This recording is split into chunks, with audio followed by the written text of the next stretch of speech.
생명의 시간입니다. 우리 아침 예배로 하나님 앞에 함께 나가겠습니다. 오늘은 마태복음 22장 15절에서 22절까지의 말씀을 우리 함께 읽으시고 하나님 말씀을 나누겠습니다. 이에 바리새인들이 가서 어떻게 하면 예수를 말의 올무에 걸리게 할까 상의하고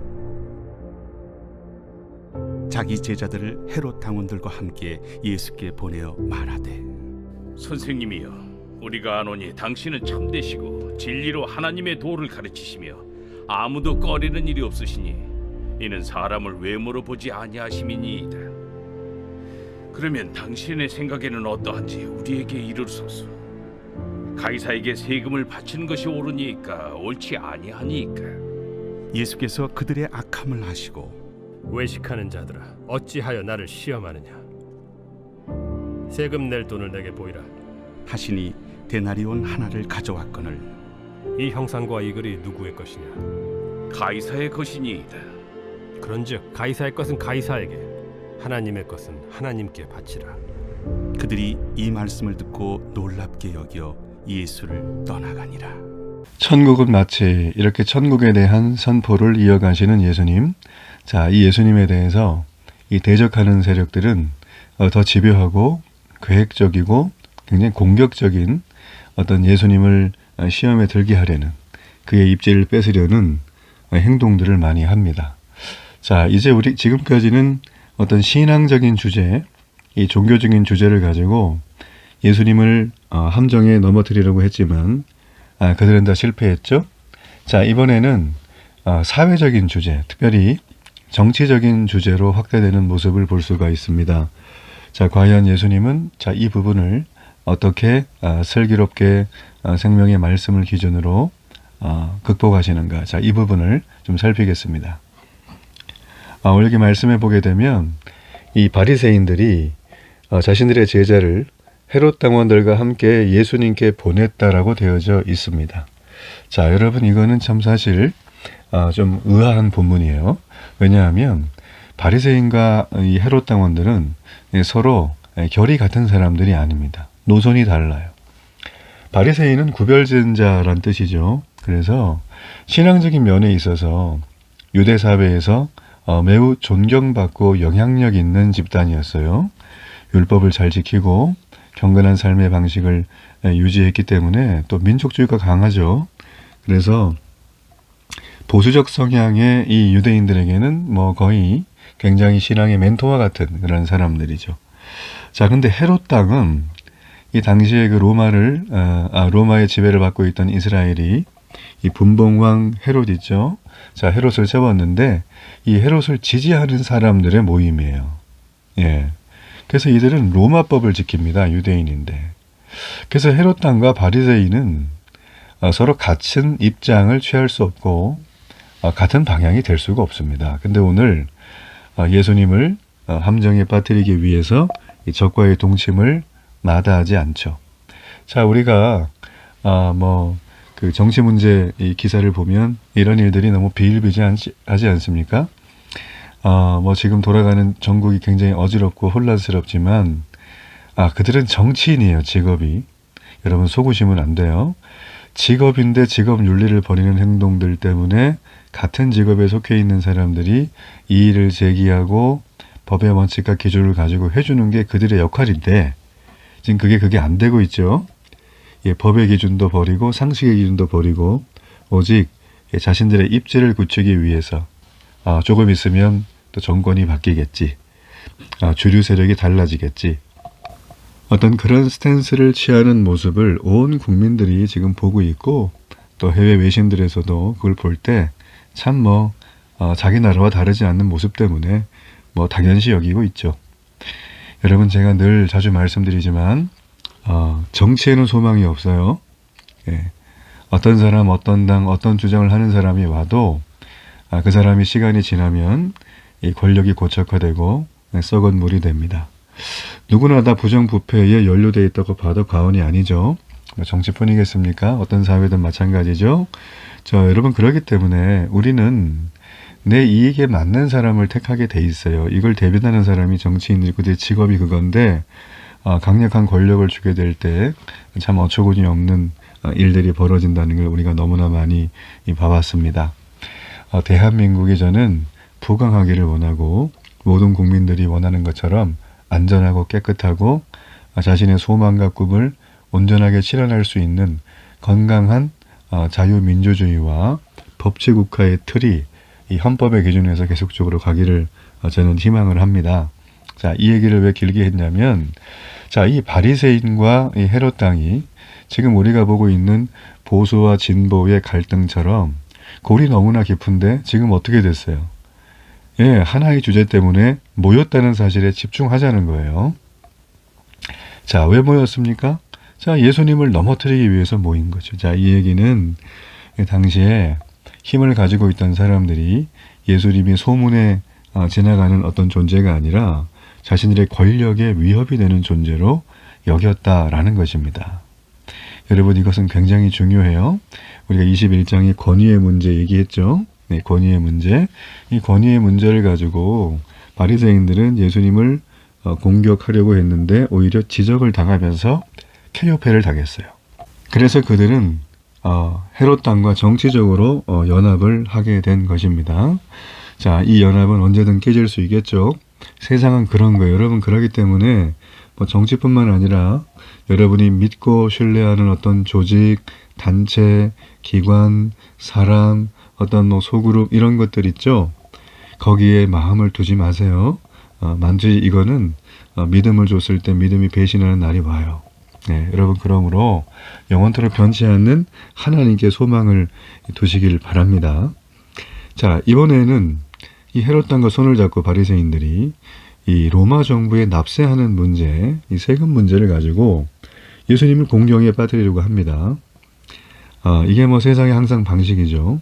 하던 거 안 되면 아주 치졸하고 야비하게 별의별 걸 가지고 전부 다 공격을 하고 있죠. 자, 이들이 질문한 건 이거예요. 가이사에게 세금을 내는 것이 옳은가 옳지 않은가. 자, 이 세금 문제는 로마에서 인두세라는 걸 여러분 거동거를 좀 알아야 합니다. 당시에 14세 이상의 남자, 12세 이상의 여자는 65살이 될 때까지 인두세를 냈어요.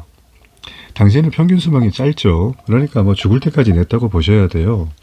자, 이 질문에 대해서 예수님이 내야 된다라고 대답하면 어떻게 될까요? 당시에 로마 제국의 세금을 내는 거는 유대인들이 치욕스럽게 여겼어요. 그러면 선지자라고 하는 그 엄청난 닉네임을 다 잃어버리시겠죠? 지지기만을 잃을 수 있어요? 자, 그럼 반대로 내지 말라. 그럼 어떻게 될까요? 헤롯 왕이 공격을 당하고 로마 당국의 요 주인물이 돼서 처벌을 피할 길이 없습니다. 자, 그런데 예수님은 이 상황 속에서 하늘의 지혜를 보이시죠? 자, 이 바리새인들이 성전으로 가지고 온 그들이 가지고 온 지금 질문하고 있는 그 동전을 보여달라는 거예요. 자, 로마의 주화 데나리온이죠. 자, 세금 낼 돈을 내게 보이라. 자, 그런데 여러분, 이거는 굉장히 중요한 포인트입니다. 이게 왜 중요하냐면 예수님이 그들에게 세금을 낼 동전이 뭐냐라고 이제 하니까 그 바리새인들이 예루살렘 성전에서 낸 그 동전은 로마 주화예요. 자, 거기에는 뭐가 돼 있냐면 로마 황제 새겨진 글귀가 있어요. 그리고 로마 황제를 신의 아들이다. 자, 이렇게 하고 있어요. 자, 이거는 유대인들이 어떤 것의 형상도 만들지 말라라고 하는 십계명의 제2계명의 정면으로 위배되는 거예요.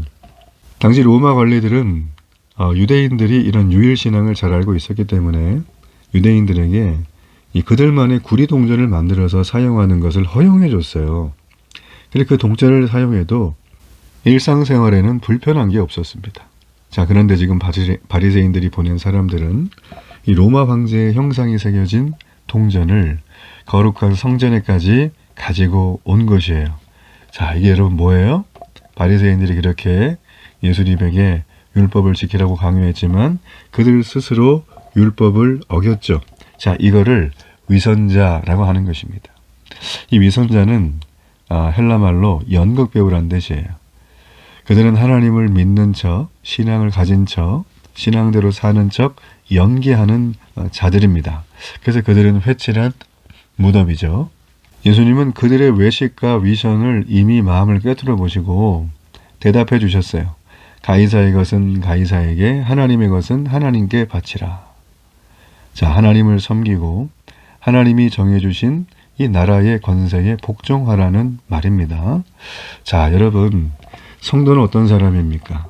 특별히 사회, 정치, 문화, 사회를 살아가고 있는, 특별히 대한민국에 있는 성도, 지금 이 시끄러운 이 나라, 우리뿐만 아니라 전 세계 모든 나라들이 여러 시끄러운 정치, 경제, 문화적인 격변의 시기를 겪고 있죠. 기술, 테크놀로지의 이 고도의 발달로 인해서 기존의 도덕과 윤리의 재편성, 거기에 맞는 법체제, 시민인식의 발전, 또 뭐 여러 가지 혁명들이 일어나고 있으면서 우리의 삶의 사실 기준들이 많이 흔들리고 있는 시대예요. 자, 그런데 이런 시대에 우리는 이 나라와 그 권세에, 그 제도에 어떻게 해야 될 것인가? 자, 여기에 대한 굉장히 중요한 인사이트가 있어야 할 것입니다. 여러분, 성도는 하나님이 이 땅에 모든 권세를 세웠다고 믿는 자들입니다. 그러므로 하나님이 허락하신 세상의 권세와 그 집권자들에게 해야 될 시민의 의무, 삶의 의무는 다 해야 됩니다. 그런데 이런 게 있어요. 예를 들어서 정부에서 법을 기독교를 박해하거나 또 신앙인들이 늘 해오던 가장 중요한 것들을 하지 말라고 막을 때가 있습니다. 예를 들어서 전도라고 할 때 전도하는 걸 법으로 막았다고 생각을 해보세요. 그럼 전도 안 해야 되나요? 아닙니다. 전도는 우리 주님의 지상 명령이에요. 이 땅 가운데 아직도 흩어져 있는 잃어버린 백성을 건지기 위해서 하나님이 우리를 사용하셔서 그 일을 하세요. 그리고 주님이 오신다고 하셨죠? 그래서 여러분, 법으로 그게 막혀도 우리는 해야 되는 겁니다. 자, 이해가 되시죠? 자, 이런 것들이 지난번 코로나 사태 때 비슷한 게 있었죠. 예배를 금지하고 나라법으로. 그래서 막 이 전염병을 퍼뜨리는 이 단체가 교회 아니냐 하면서 매스컴이 떠들고, 그런 것들 때문에 전도의 문이 막히기도 하고 또 여러 가지 많은 부분에 어려움들이 있기도 했어요.